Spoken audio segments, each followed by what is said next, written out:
Amigas, amigos, como os montes, a cultura galega arde. Coas silvas medrándolle por riba, a cultura galega está sendo arrasada. Liquídannos. Un tras outro pecharon os medios de comunicación en galego. Seica difundían información subversiva ou a información en galego vólvese subversiva. O goberno galego disque está directa e indirectamente detrás da queima deses medios. E aínda que pensamos como ave fénix levantarmos das cinzas co proxecto Sermos Galiza, hoxe toca repasar a listaxe de agravios. Tamén as persoas que traballan na normalización lingüística viron neste tempo como se precarizaban as súas condicións laborais. As políticas da tesoira non contemplan a protección da lingua. Un tecido fundamental para dinamizar o uso do galego, para asegurar o cumprimento dos nosos dereitos lingüísticos e difundir a nosa creación cultural está sendo minado. Por outra banda, a escena galega vese cada día máis baleira. Durante anos falouse de que o teatro estaba en crise, de que novas formas de lecer podían suplantalo. Non nos preocupemos, este baleiro de público xa non se dará, agora están a baleirar os escenarios. Acabaron coa Feira Galega das Artes Escénicas, un punto de exhibición para que contratadores de todo o Estado puidesen incluir nas súas axendas as producións dramáticas das nosas compañías. A feira aseguraba que todas as vilas do país, ás veces mesmo en Madrid, soubesen que hai actores fora de Hollywood e que falan galego. Con este carácter profundamente subversivo, non debe extrañarnos que acaben co teatro. A escena está que arde. Por sorte, fica a música, tan universal que nin siquiera caben palabras. Por iso, a Agadic contrata personaxes aos que ten que publicitar dicindo, como no caso de Patrick Wolf, que o traen porque nunca estivo aquí. Supoño que con ese criterio poden ir traendo todos os músicos de Oceanía, por exemplo.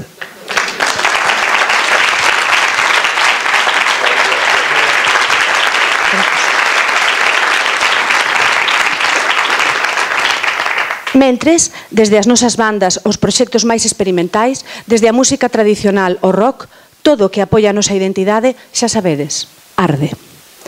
Canto a literatura na Galiza é literatura en galego, sobra dicilo. Saudamos con prazer a literatura en alemán, en árabe, en suahili, lemos literatura universal. Como non damos falado todas as linguas do mundo, precisamos que se acrecenten as traducións. Do checo, do guaraní, do bereber, porque a diversidade humana é enriquecedora, sabémolo. Poderíamos pensar logo que a escasa protección actual á traducción corresponde cun interese por empaparnos das nosas propias e ricas letras, mas non é así. Mentres citan hipócritamente o autor o que corresponde a celebrar polo 17 de maio, agardan que leamos exclusivamente en español. Por iso, as autoras e autores que publican en español reciben mencións e saen entrevistados nos medios de comunicación. Queren visibilizar que somos terra ocupada. A promoción do libro, din os nosos gobernantes, debe atender tamén a Valle Inclán, a Cela.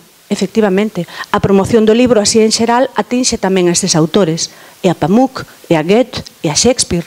Mais a promoción do libro feita pola Administración galega corresponde ao libro galego, que non ten máis ninguén que mire por el. Arde o libro. Tampouco as asociacións culturais non disporán de partidas orzamentarias nin parece posíbel para ningunha das persoas que traballamos na creación cultural quitar adiante proxecto ningún. Un por un, cada sector da cultura galega arde. Queren queimarnos. Con todo, o punto de ebulición da cultura galega é máis alto que o do ferro. Estamos incandescentes, mas non somos lume vivo, non aínda. Estamos que botamos fume, mas reservamos a forza para as nosas creacións e ímolos queimar.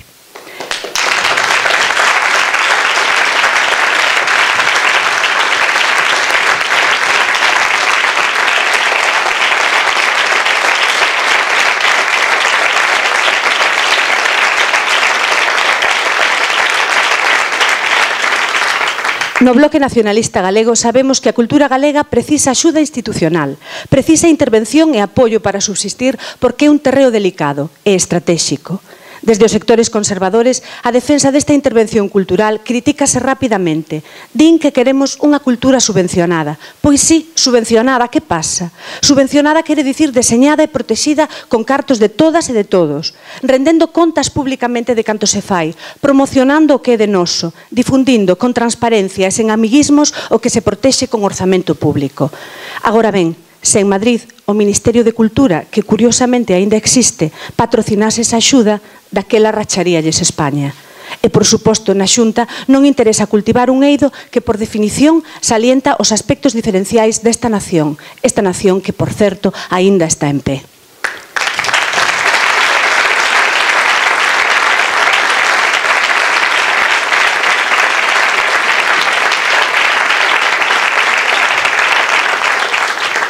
Quizáis nunha sociedade mercantilizada como a que vivimos, moitas persoas non sintan a cultura como un eixo central de actuación.